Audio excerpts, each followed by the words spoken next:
ISO 2709 कब हुआ था? प्रथम बार प्रकाशन 1973 में था। कौन करवाता था? किसके संबंध में? तो लाइब्रेरी ऑफ कांग्रेस, LC के द्वारा।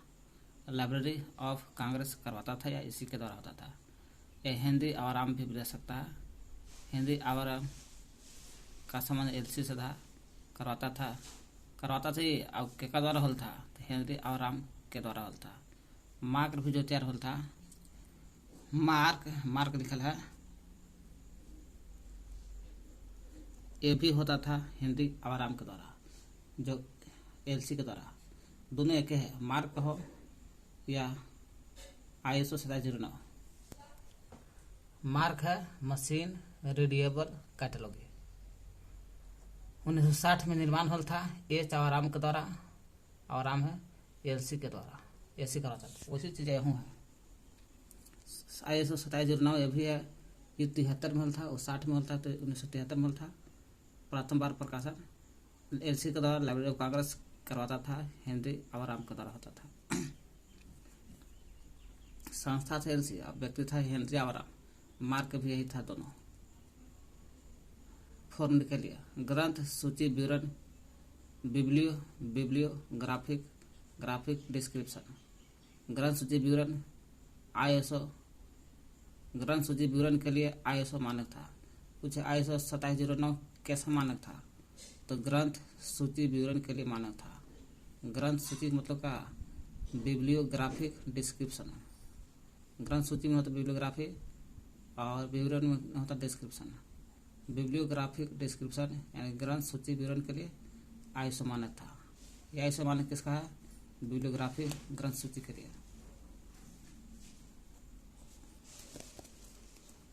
तो ग्रंथ सूची एगो में रहेगा, इसी के विवरण के लिए ISO मानक था।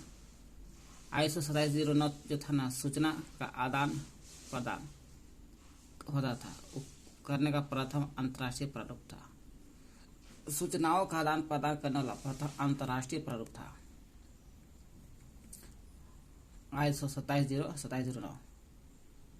इसको चुंबकीय टेप पर, चुंबकीय टेप है, इसी पर चुंबकीय टेप पर ग्रंथ सूची बिब्लियोग्राफी रिकॉर्ड के आदान प्रदान के लिए विकसित हुआ था। देखिए, आदान प्रदान सूचना का भी आदान प्रदान करने का प्रथम अंतर्राष्ट्रीय प्रारूप था। वही आदान प्रदान के लिए विकसित हुआ, किसके लिए? ग्रंथ सूची रिकॉर्ड के लिए। ग्रंथ सूची रिकॉर्ड किस पर? तो चुंबकीय टेप पर। तो साल उठेगा यहाँ से, ISO 2709 है। हाँ, इसको किस पर टेप होता है? तो चुंबकीय टेप पर। इसको चुंबकीय टेप पर ग्रंथ सूची रिकॉर्ड के आदान प्रदान के लिए विकसित होता है, यह हुआ था। चुंबकीय टेप पर ग्रंथ सूची का, इसी का आदान प्रदान होता है चुंबकीय टेप पर। इस चलते इसका विकास होता है। कहा लगे ग्रंथ सूची है तो हाँ, एकरा चुंबकीय टेप विकास करो, तो कैसे होगा? तो ISO के द्वारा होता है। यहाँ से क्या कहते हैं हम लोग? ISO 2709 1973 में था विकसित, LC के द्वारा, हिंदी आवाराम के द्वारा। मार्क भी हुई है। ग्रंथ सूची विवरण जो होता है, ग्रंथ सूची विवरण, इसी के लिए ISO मानक कहा जाता है 2709। सूचना का भी आदान प्रदान करने का प्रथम अंतर्राष्ट्रीय प्रारूप था ISO 2709। इसी को चुंबकीय टेप पर ग्रंथ सूची रिकॉर्ड के आदान प्रदान के लिए विकसित हुआ था। ISO 2709 के इतिहास, हिस्ट्री ऑफ ISO 2709। इतिहास पढ़िए, देखिए कहानी है 60 के, वही 60 जिस मार्क का निर्माण था 60 में, LC आवाराम का द्वारा। वही 1960 में मार्क जो होल था,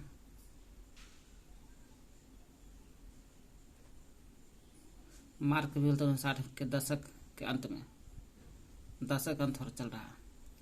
लाइब्रेरी कार्ड पर, एक लाइब्रेरी कार्ड होता है ना, ऐसा टाइप का कार्ड रहता है, यही कार्ड पर, लाइब्रेरी कार्ड पर छपी जानकारी को एनकोड करने के लिए।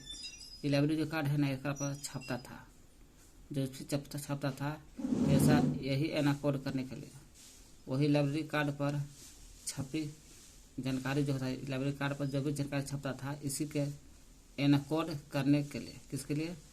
एनकोड करने के लिए।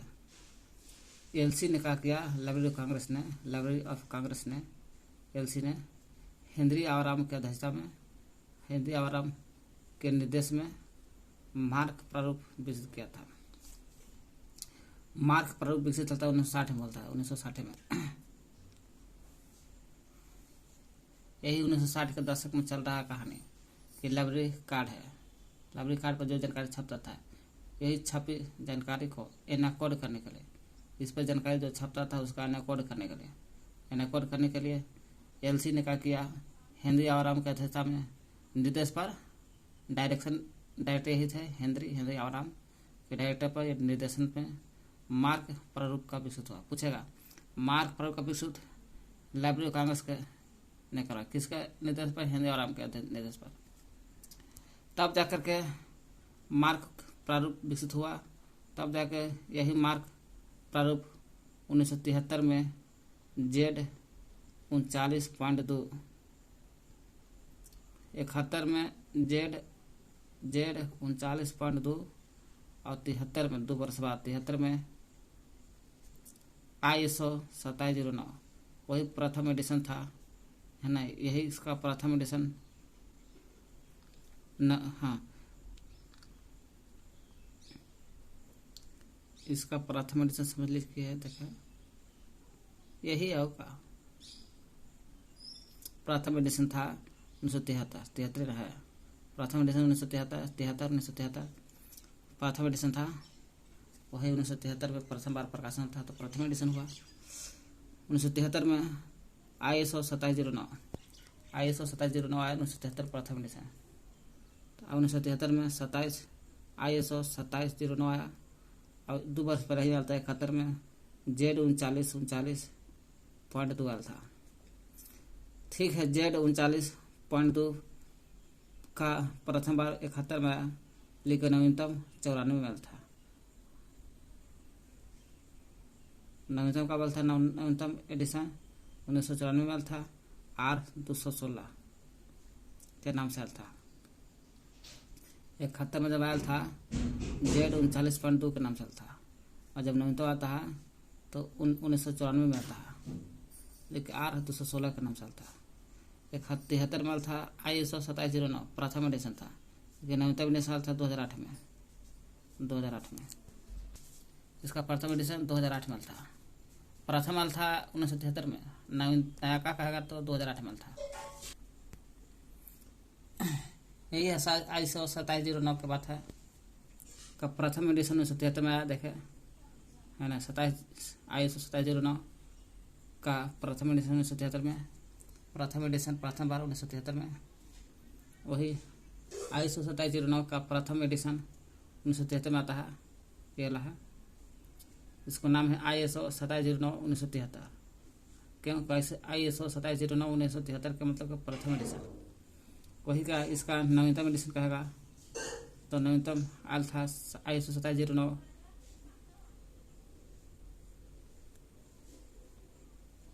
2008 में। वही इसका का नवीनतम एडिशन 2008 में था। वही ISO 2709 1973 के जगह 2008। क्यों? ये प्रथम था इसलिए प्रथम एडिशन लगाया। 2008 है, नयका था इसलिए नवीनतम एडिशन 2008 में था। इसका नयका एडिशन 2008 में था। तो क्या कहते हैं कि ISO 2709 1973 में LC के द्वारा हल था, हेनरी आवाराम के द्वारा हल था, मार्क भी इसी के द्वारा। मार्क हल था 1960 में, ये प्रथम एडिशन 1973 में, नयका हल था इसका 2008 में। फॉर्म के लिए ग्रंथ सूची विवरण जो होता है, बिब्लियोग्राफी डिस्क्रिप्शन, उसी के ISO का मानक है। इसी के लिए कुछ ग्रंथ सूची विवरण, इसके लिए ISO मानक है। कौन? ISO 2709। सूचना का आदान प्रदान, वो भी कोई भी सूचना हो तो उसका आदान प्रदान करने का प्रथम अंतर्राष्ट्रीय अंतर्राष्ट्रीय प्रारूप है। ISO 2709 को चुंबकीय टेप पर ग्रंथ सूची रिकॉर्ड करने के लिए, उसी को आदान प्रदान करने के लिए विकसित हुआ था। इतिहास देखा जाए 59 के 10 से चल रहा था। लाइब्रेरी कार्ड है, ये लाइब्रेरी कार्ड पर कोई भी जानकारी छपता था, इसी को एनाकोड करने के लिए रहता था। एनाकोड करने के लिए LC ने, लाइब्रेरी कांग्रेस ने हेनरी आराम के निर्देश कहने पर मार्क प्रारूप पर विकसित होता 59 में। इसका मार्क काल था, निर्माण था, मार्क निर्माण था 1960 में, लेकिन इसका प्रथम एडिशन आल था 1973 में। 73 में देखिए मार्क जो है, मार्क 1971 में Z 39.2, Z 39.2 और 71 में Z 39.2, यही बन गया। मार्क हटा करके 71 में Z 39.2 बना, और 2 बरस बाद 73 में Z 39.2 को भी हटा करके ISO 2709 बना। इसी के रूप में मानकीकृत हुआ। मार्क को 2 प्रकार से चेंज हुआ। एक तो Z 39.2 71 में, फिर इसको भी हटा करके ISO 2709 73 में। 73 में प्रथम प्रकाश हुआ, नया 2008 में। इसका प्रथम 1973 में था। इसका प्रथम 1973 में ISO 2709 1973 हो गया। ISO 2709 8 लगे 2008, नवीनतम एडिशन 2008 में था। यहाँ कोलन का मतलब होता है ना। ISO 2709 कौन है? 2008 वाला नया का। ISO 2709 कौन वाला? 1973 वाला प्रथम एडिशन वाला। यही जो 1971 में डाल था Z 39.2, मार्क के नाम चेंज करके 1971 में Z 39.2 तो रूप में बिग मानकीकृत होता, माना गया था। लेकिन प्रथम एडिशन इसका भी आल था।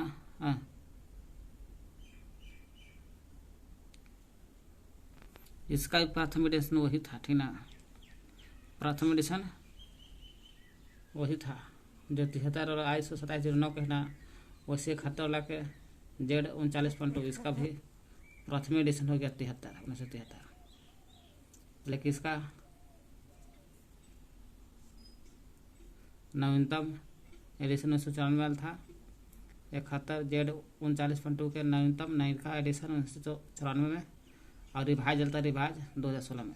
देख लीजिए ANSI, NISO, ANSI या NISO मानक Z 39.2, Z 39.2 इसका प्रथम एडिशन 1973 में था, है ना। 1973 में था प्रथम।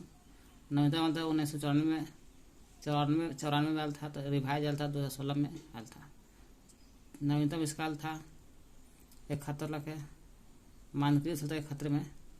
नवीनतम एडिशन 1994 में, 2016 में रिवाइज आल था, नया था प्रथम आल था 73 में। ऐसा मानकीकृत होता था 71 में। ANSI का पूरा नाम हो गया,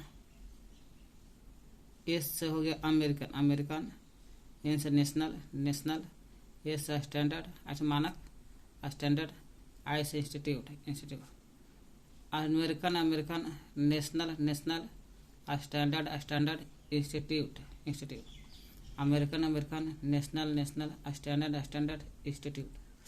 NISO नेशनल, एक N से नेशनल, एक में से एक माइस इंस्टीट्यूट, एक माइस रहेगा इन्फॉर्मेशन।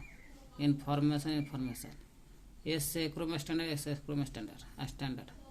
ओस ऑर्गेनाइजेशन, नेशनल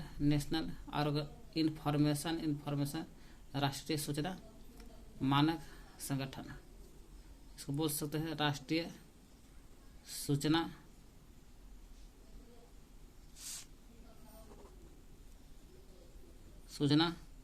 मानक संगठन, है ना। राष्ट्रीय सूचना मानक संगठन, National Information standard Organization. ANSI या NISO मानक Z 39.2 का प्रथम एडिशन 1973 में, नया का नाम 1994 में, और रिवाइज था 2016 में।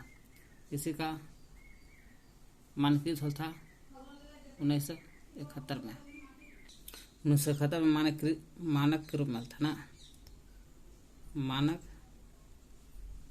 के रूप में था ना। तो मार्क 1971 में जेड 39.2, 1973 में ISO 2709 के रूप में मानक में स्टैंडर्ड के रूप में था। अब प्रथम एडिशनल था 73 में, नैकाल था 94 में, 2016 में रिवाइजल था जेड 39.2। अब एक था 2709 का नैका 8 में और प्रथम 73 में। स्ट्रक्चर ऑफ ISO 2709 का स्ट्रक्चर देखते हैं।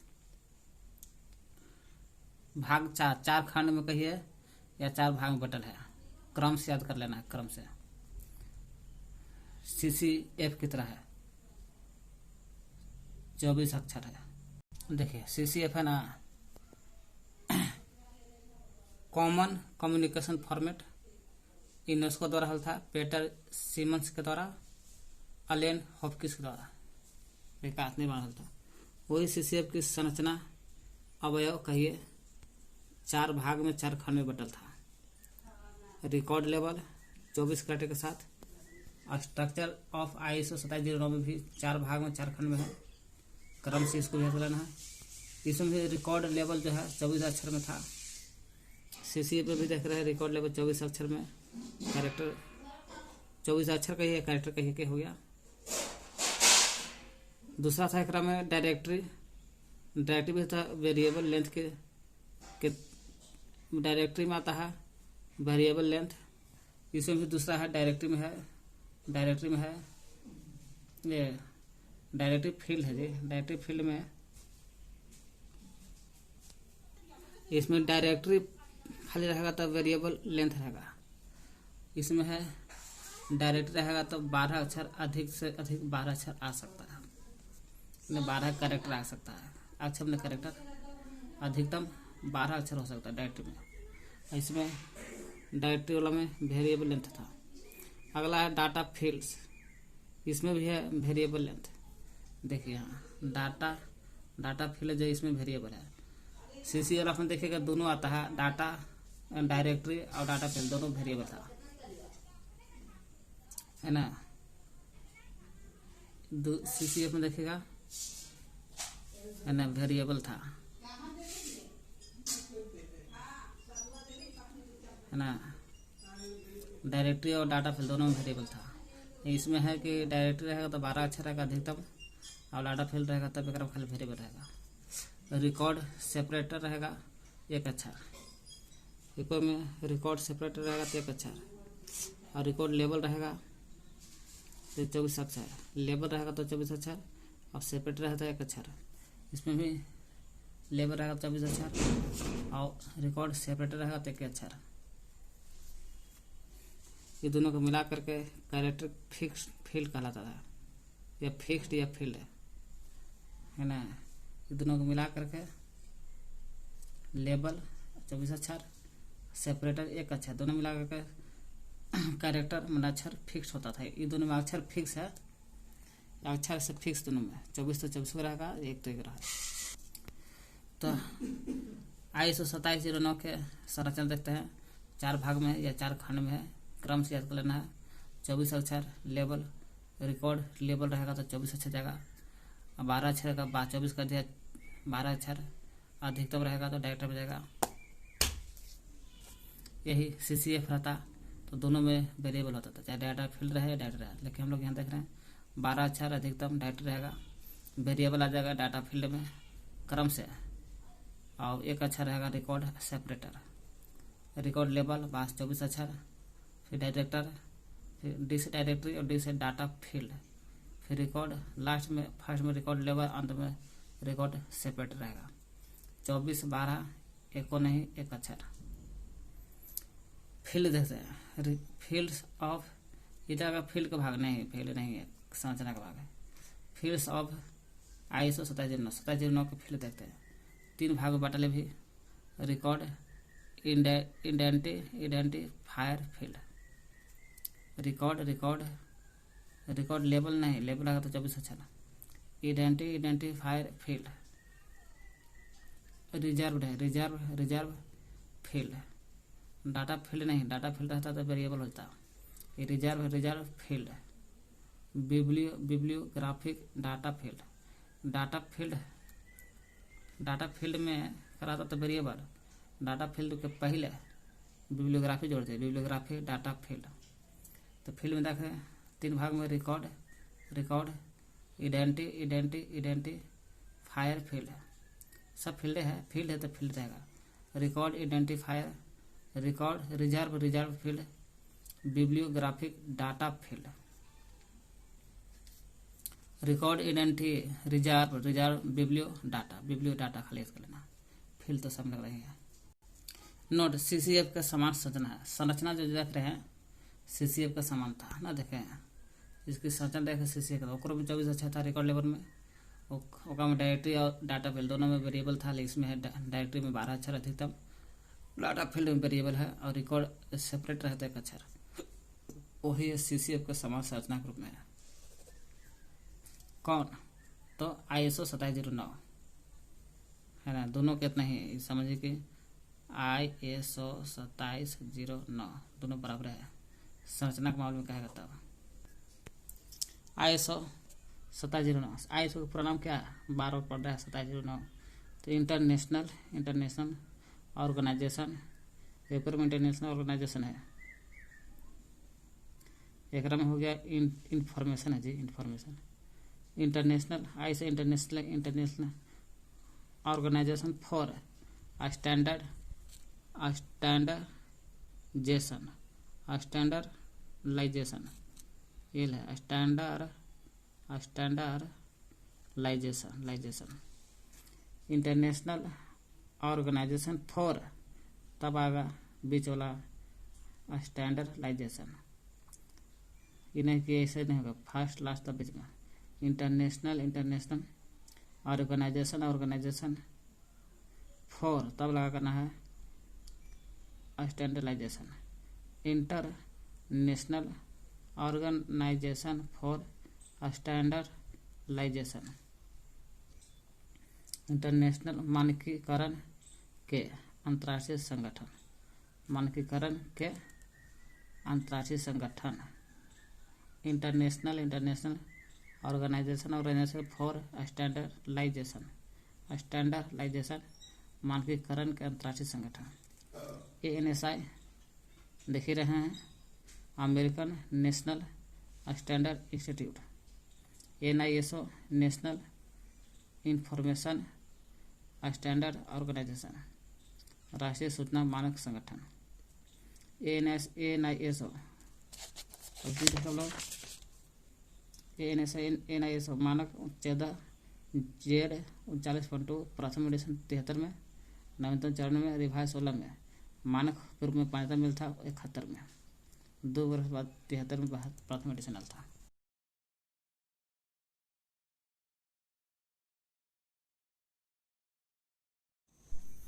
अब चलते हैं Z3950, Z3950 1988 में आया था। कब? 1988 में।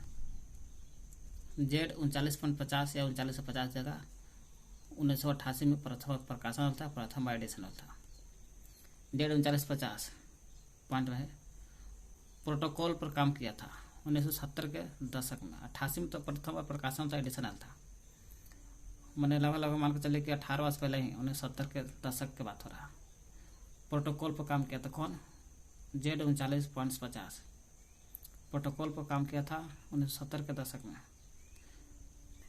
ये Z39.2 था, 1971 में था, मानकीकृत हल था, और 73 में प्रथम प्रकाशन हल था, और नया हल था 94 में, रिवाइज था 16 में। हाँ, ISO 27 1973 प्रथम हल था।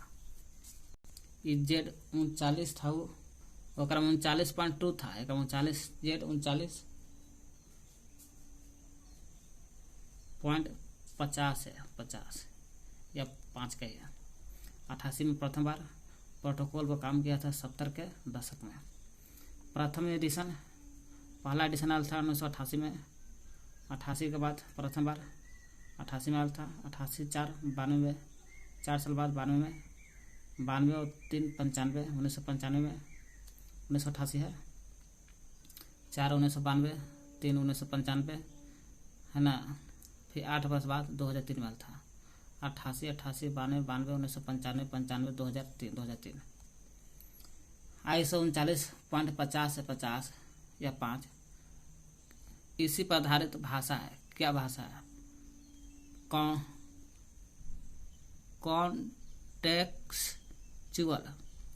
Contextual Curie language. कॉन्टेक्सचुअल या कॉन्टेक्सचुअल क्यूरी लैंग्वेज के हिंदी में बोलना है तो प्रासंगिक। कॉन्टेक्सचुअल मतलब प्रासंगिक या सामान्य क्यूरी माने क्यूरी भाषा। प्रासंगिक सामान्य क्यूरी भाषा। Z39.50 जो है एक अंतर्राष्ट्रीय मानक क्वाइट सेवर है। कैसा? अंतर्राष्ट्रीय मानक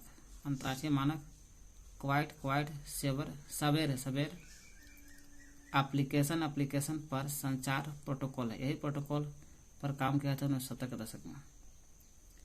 अंतर्राष्ट्रीय मानक क्वाइट सवेर एप्लीकेशन पर संचार प्रोटोकॉल है जो एक ICP या IP कंप्यूटर नेटवर्क है। ICP IP दोनों से कोई कंप्यूटर नेटवर्क पर डाटाबेस से जानकारी खोजे और डाटाबेस से जानकारी खोजने और पुनः प्राप्त के लिए होते हैं। 39.050 का निर्माण ANSI या NISO प्लस ISO 23,950 के द्वारा होता है निर्माण। यही ANSI मानक Z39.5 है। मानक के रूप में आता है 71 में, मार्क की जगह पर मार्क, और प्रथम एडिशन 73 में, नवीनतम 94 में, रिवाइज 16 में। मार्क के स्थान पर था 71 में। Z39.2 वही है। यह Z39.50 है। इसका निर्माण ANSI Z39.2 या ANSI Z39.2 प्लस ISO 23,950 के द्वारा होता निर्माण। रख रखाव कौन करता है? LOC library of Congress, LC भी जगह कहेंगे, लाइब्रेरी ऑफ कांग्रेस। ILL के लिए कैटलॉगी माने सूचीकरण खोजने का अक्सर Z39.50 के साथ क्रियान्वित किया जाता है। यही Z39.50 के साथ का था ILL के लिए खोजने के लिए ILL के लिए कैटलॉगी खोजने को अक्सर देखा गया 39.50 के साथ क्या था। ILL खोजने के लिए 39.50। ILL इसका पूरा नाम आइस हो गया इंटर, LS हो गया लाइब्रेरी, LS हो गया loan, inter library loan, ILL inter library loan. इसी के लिए ILL के लिए कैटलॉगी खोज के लिए किसका क्रम किया जाता है? 39.50 का। क्या करते हैं हम लोग? Z39.50 1988 में प्रथम बार एडिशन होता, प्रकाशन होता। प्रोटोकॉल पर काम करने के लिए 1970 के दशक में शुरू कर लेता। 88 में प्रथम एडिशन, 92, 88, 4, 92, 95, 95 और 8, 2003 एडिशन है। इसी के आधार पर Z39.50 के आधार पर भाषा था। कौन भाषा? प्रासंगिक कॉन्टेक्सचुअल क्यूरी लैंग्वेज। प्रासंगिक समान क्यूरी भाषा। प्रासंगिक या समान क्यूरी भाषा एक अंतर्राष्ट्रीय मानक क्वाइट सवेर एप्लीकेशन पर संचार प्रोटोकॉल है। कौन? Z39.50 कैसा है? एक अंतर्राष्ट्रीय मानक क्वाइट सवेर एप्लीकेशन पर संचार प्रोटोकॉल है जो एक आईसीपी या आईपी सी काटते आईपी बचेगा। कंप्यूटर नेटवर्क पर डाटाबेस से जानकारी खोजने पर पुनः प्राप्त होता है। इसका रख निर्माण करता है ANSI, American National Standard institute, IC institute होता है। एक नेशनल के बाद होता है इंफॉर्मेशन है, information standard organization plus ISO का पूरा नाम इंटरनेशनल ऑर्गेनाइजेशन फॉर स्टैंडर्डाइजेशन 23,950 करता है। रख रखाव LOC करता है। ILA के लिए कैटलॉग खोजे का अवसर 39.85 के साथ क्रियान्वित किया जाता है। IWL का पूरा नाम इंटर लाइब्रेरी लोड है।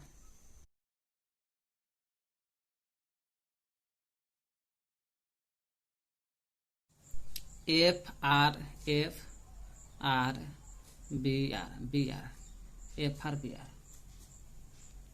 1998 में बनल था, स्थापना था इफ्ला के द्वारा।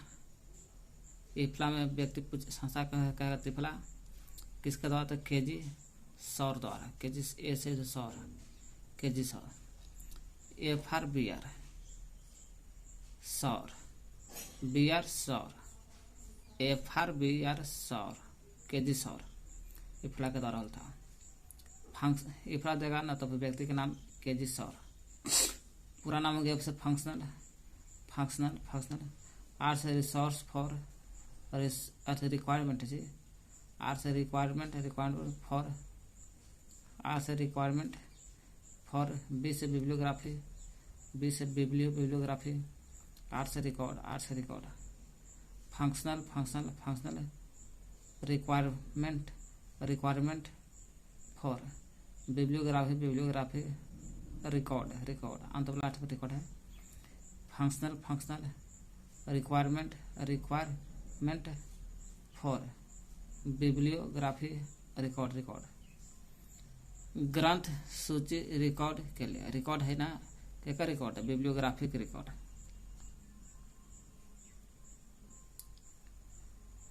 बिब्लियोग्राफिक रिकॉर्ड के लिए है ना, माने ग्रंथ सूची रिकॉर्ड के लिए फंक्शनल रिक्वायरमेंट है, माने रिक्वायरमेंट आवश्यकता है। कैसा? फंक्शन कार्यात्मक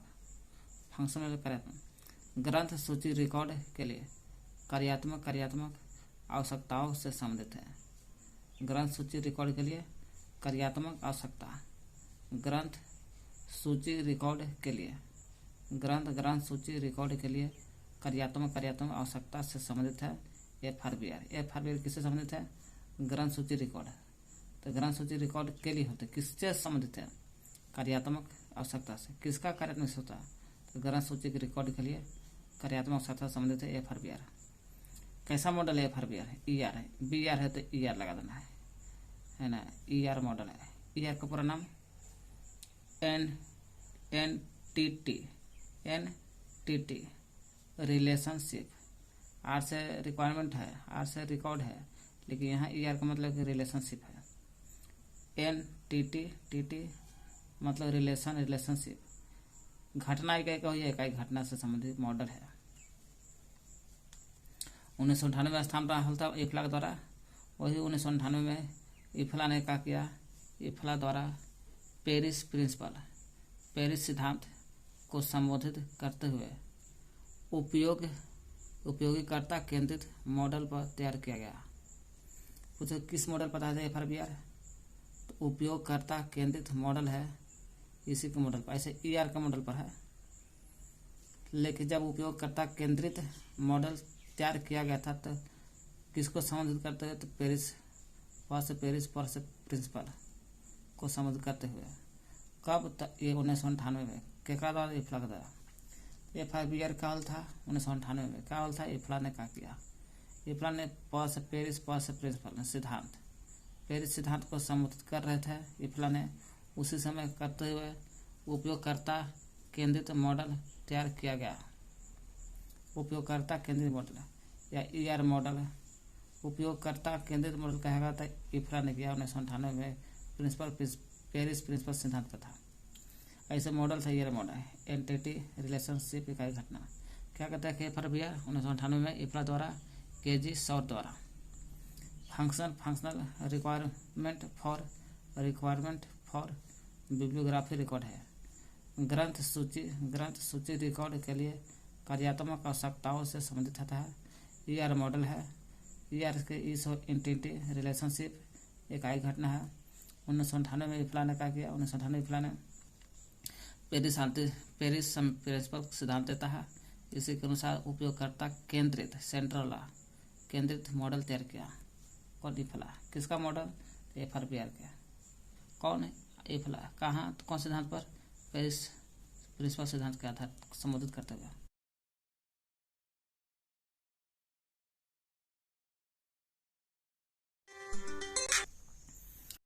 FRBR 1998 में हल था इफ्ला द्वारा, KG शॉर द्वारा।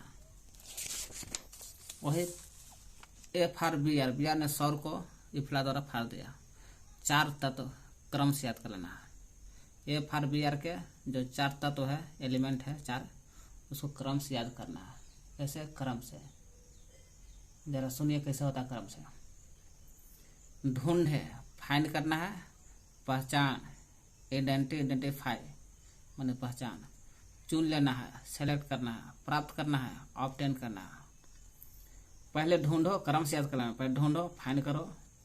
ढूंढेगा तो पहचान करना है कि मेरा आदमी है कि नहीं है। आइडेंटिफाई करना है। जब पहचान हो जाएगा कि मेरा आदमी, तो उसको चुन लो, सेलेक्ट कर लेना है। सेलेक्ट करके फिर क्या करना है? तो आदमी को प्राप्त कर लो कि हमारे आदमी, ऑब्टेन करना है। तो ढूंढो और ढूंढ लिया तो पहचान करो, आइडेंटिफाई करो।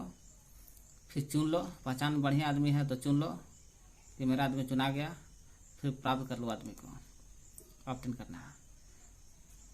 नोट दिया है एलेन सवेनोनियस एलेन सवेनोनियस ने बिब्लियोग्राफिक सिस्टम के लिए, किसके लिए? बिब्लियोग्राफिक सिस्टम बने ग्रंथ सूची पद्धति के लिए 5 उद्देश्य प्रस्तावित किया था। कितने उद्देश्य? 5 उद्देश्य। 5 उद्देश्य प्राप्त किया था। ये 5 उद्देश्य का है। 5 उद्देश्य को जो प्रस्तावित किया था, FRBR का विस्तारित स्वरूप कहलाता है। पूछेगा एलेन सवेनियस को जानते हैं? तो हाँ, ये क्या किया था? तो बिब्लियोग्राफिक सिस्टम के लिए लड़ा था। कौन लड़ा था? कहा लगे? तो 5 उद्देश्य को प्राप्त करने। ये 5 उद्देश्य का प्रस्तावित किया था कहला, ताकि FRBR का विस्तारित स्वरूप हो सके। ये 5 उद्देश्य देखिए के द्वारा बिब्लियोग्राफिक सिस्टम के 5 उद्देश्य कौन कौन था? खोज, फाइंड करना है। और एक वही खोज जो है, खोज करना है, ढूंढना, मतलब वही खोज। फाइंड मतलब खोजे हो, एक तरह से खोजना है। FR के 4 तत्व है, फाइंड, खोज, पहचान, चुनना, प्राप्त करना। लेकिन हम लोग देख रहे हैं एलेन सवेनियस के द्वारा बिब्लियोग्राफिक सिस्टम के लिए, पद्धति के लिए 5 उद्देश्य कौन कौन था, ताकि FRBR का विस्तारित हो सके। FRBR का विस्तारित स्वरूप है ये 5 उद्देश्य। तो 5 उद्देश्य जो है FRBR का विस्तारित रूप है केकरा के लिए? बिब्लियोग्राफिक सिस्टम के लिए। खोज है, खोज, फाइंड, ढूंढना। फिर लगाना, कलेक्शन, लगाना है, कलेक्ट करना है, कलेक्ट करना है ना, बोलता है कलेक्शन कर दो, लगा दो। फिर चुनना है। चुनने की बात रही तो चुनना भी इसमें भी आता है, 4 तत्व में भी है। चुनना चॉइस, और चुनना के यहाँ सिलेक्ट है, यहाँ चुनना के चॉइस हो गया। अर्जन तो बोलते हैं एक्विजिशन, नेविगेशन। चलिए क्या कर देखे FRBR के 4 तत्व कौन कौन है? ढूंढना, फाइंड करना है, खोजना है, पहचान कर लिया तो फिर खोज के पहचान कर लिया, ढूंढ के पहचान कर लिया, आइडेंटिफाई हो गया तो फिर चुनने सेलेक्ट करना, फिर प्राप्त करना, अपडेट करना। फिर नोट एलन सेनोनियस आदमी है, क्या किया बिब्लियोग्राफिक सिस्टम में प्रतीक के लिए किस लड़ा तो 5 उद्देश्य प्राप्त करने कहा लगे, ताकि FRBR का विस्तारित रूप है। 5 उद्देश्य किसका उद्देश्य है? FRBR का विस्तारित रूप है। 5 उद्देश्य जो है FRBR का विस्तारित रूप है। वो 5 उद्देश्य कौन है? तो 5 उद्देश्य खोज, लगाना, कलेक्शन करना, चुनना, चॉइस करना, सेलेक्ट करना, अर्जन, एक्विजिशन, नेविगेशन। यही FRBR के 3 ग्रुप भी है। 4 तत्व क्रम से ढूंढना, ढूंढ कर पहचान करना, फिर चुन लेना है, फिर प्राप्त करना है। फिर 3 ग्रुप है। 3 ग्रुप कौन कौन है? Group 1, group 2, group 3। ग्रुप 1 में क्रम से जरूरी नहीं है, 3 ग्रुप याद कर लेना है। कार्य, वर्क, अभिव्यक्ति मैंने एक्सप्रेशन, अभिव्यक्ति में एक्सप्रेशन, प्रकटीकरण, मैनिफेस्टेशन में होता है प्रकटीकरण, मदद। कार्य किएगा तो जाहिर से बात अभिव्यक्ति होगा, एक्सप्रेशन होगा। कार्य करने से क्या होता है? एक्सप्रेशन मैंने एक्सपीरियंस होता है मैंने कि अभिव्यक्ति होता है, अभिव्यक्त होता है, एक्सपीरियंस होता है, उस एक्सपीरियंस को फिर प्रकट करता है किसी के सामने, मैनिफेस्टेशन होता है। तो प्रकट कर लेने के बाद मद होता है, मद क्रम जरूरी नहीं है, मद मैंने आइटम। दूसरा ग्रुप में आता है व्यक्ति क्या करता है? जाता है परिवार के साथ। दूसरा में 2 व्यक्ति परिवार के साथ, निगमित निकाय को अंग्रेजी में बोलते हैं कॉर्पोरेट बॉडी। क्या बोलते हैं? Corporate body. व्यक्ति, पर्सन, परिवार, फैमिली, निगमित निकाय, कॉर्पोरेट बॉडी। तीसरा ग्रुप में आता है संकल्पना करना है, वस्तु, घटना, स्थापना। ऐसे याद कर लिया। घटना स्थल में स्थापना पर वस्तु की संकल्पना किया, या ऐसे संकल्पना किया लेकिन वस्तु की घटना पर स्थापना किया,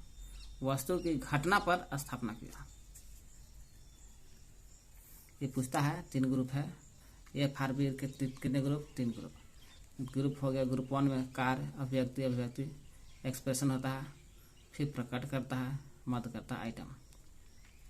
व्यक्ति, परिवार, निगमित निकाय, कॉर्पोरेट बॉडी। संकल्पना, वस्तु, घटना स्थल पर। संकल्पना, वस्तु का घटना स्थापना किया। चलिए तो हो ही गया। MCQ देखते हैं।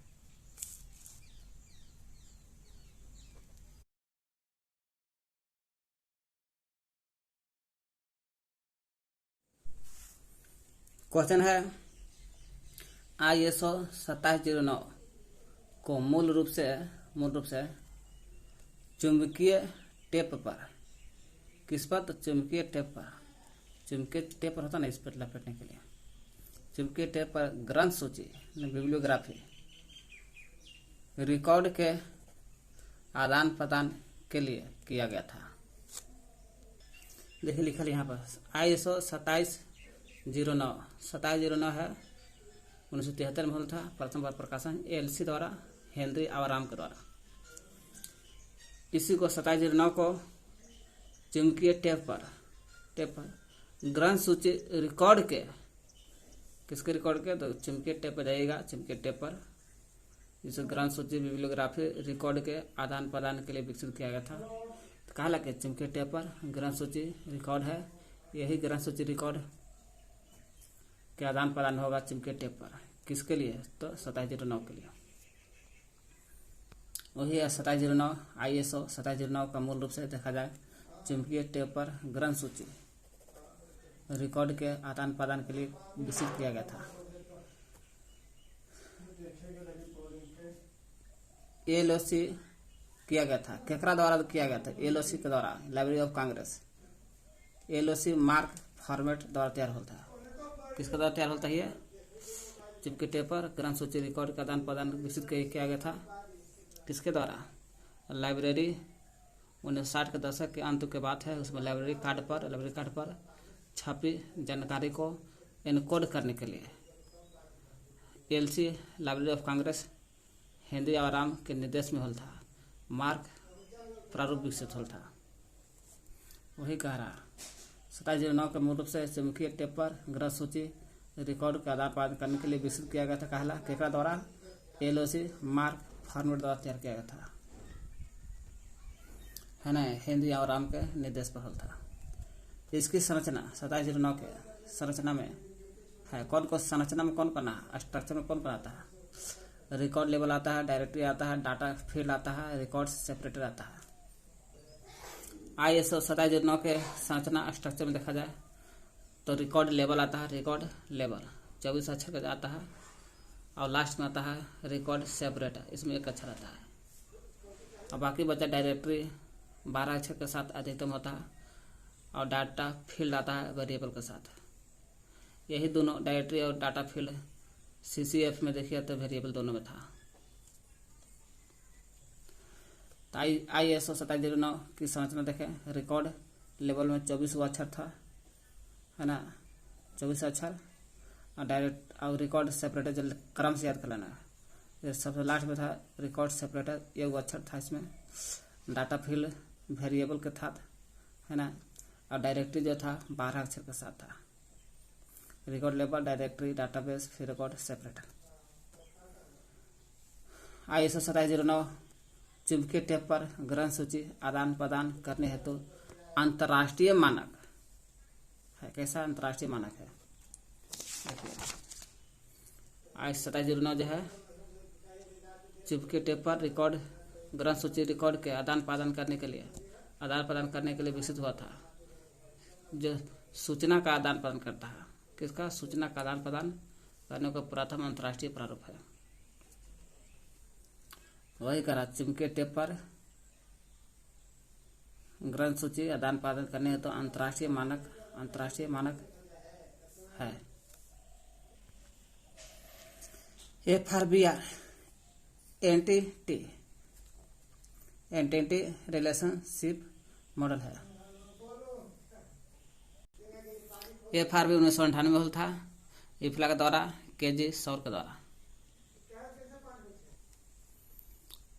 ER मॉडल है। ER का मतलब कि एटेंटी रिलेशनशिप, घटना इकाई या इकाई घटना मॉडल है।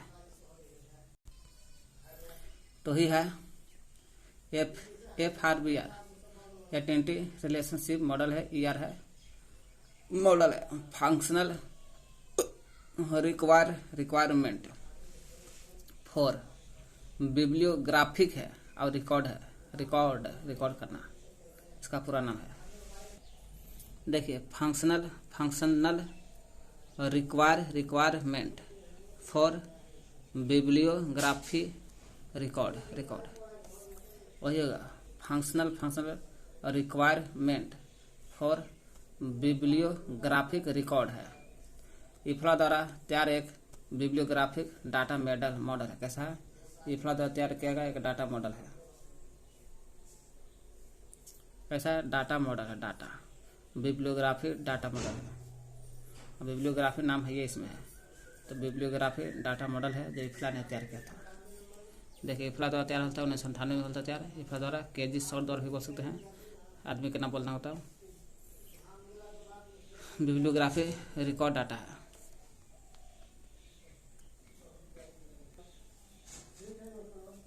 इफ्ला द्वारा तैयार एक बिब्लियोग्राफी डाटा मॉडल है।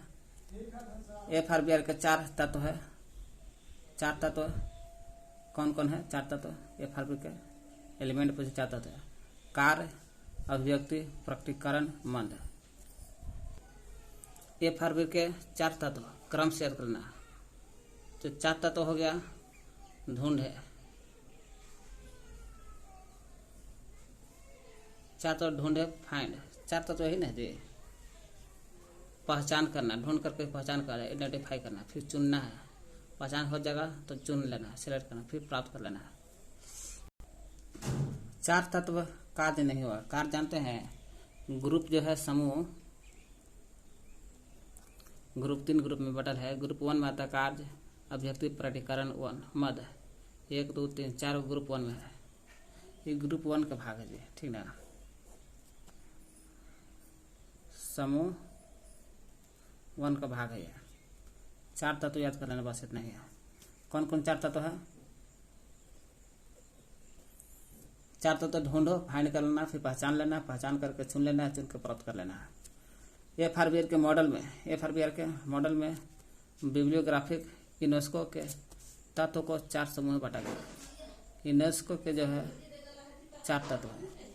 ये जो 4 तत्व है FRBR के मॉडल में देखिएगा, उसमें बिब्लियोग्राफी यूनेस्को है ना, बिब्लियोग्राफी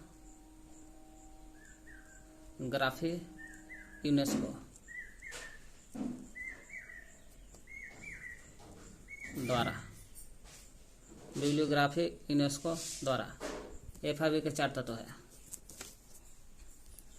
तो बिब्लियोग्राफी यूनेस्को के तत्व को 4 समूह बांटा गया है, और 4 समूह बांटा गया है, 4 तत्व नहीं। देखिए FRBR के मॉडल में बिब्लियोग्राफी यूनेस्को के तत्व है जी, ठीक है, तत्व को 4 समूह बांटा गया है। ढूंढो, पहले पहचान करो, फिर ढूंढो पहले, तब पहचान करो, तब चुने, तब प्राप्त कर लेना।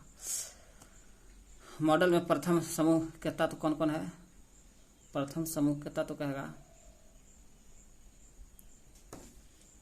ऐसे ग्रुप कहेगा तो 4 ग्रुप, समझते हैं, 4 तत्व कहेगा, और ग्रुप कहेगा तो 3 होगा। यही है बिब्लियोग्राफी यूनेस्को के तत्व का है, इसको 4 समूह में बांटा गया है ना।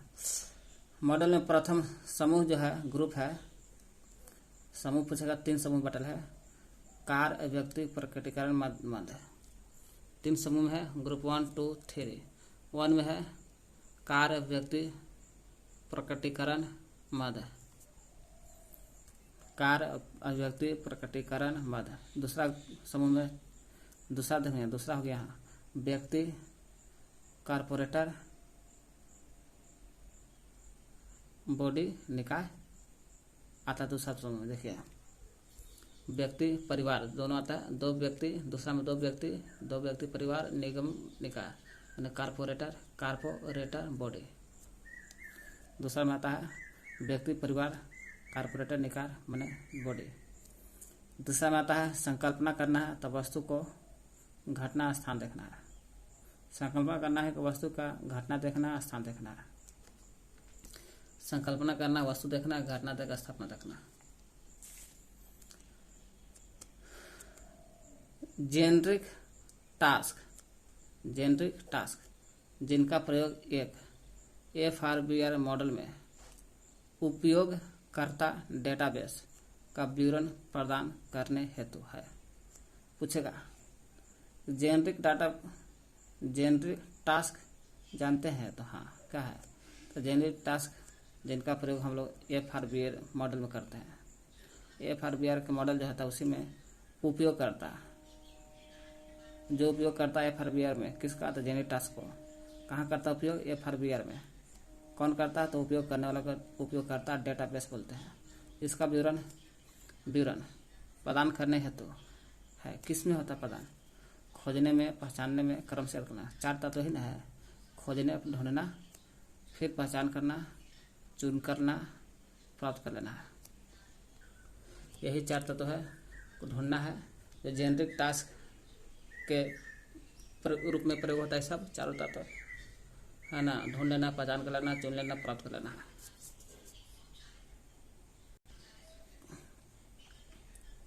जेनरिक टास्क का प्रयोग हम लोग FRBR मॉडल में होता है। उपयोगकर्ता डाटाबेस के रूप में होता है। इसी का विवरण प्रदान करने के लिए होता है ताकि 4 तत्वों को खोजा जा सके। 4 तत्व है, खोज करके पहचान कर लेना, पहचान कर चयन कर लेना, प्राप्त कर लेना है।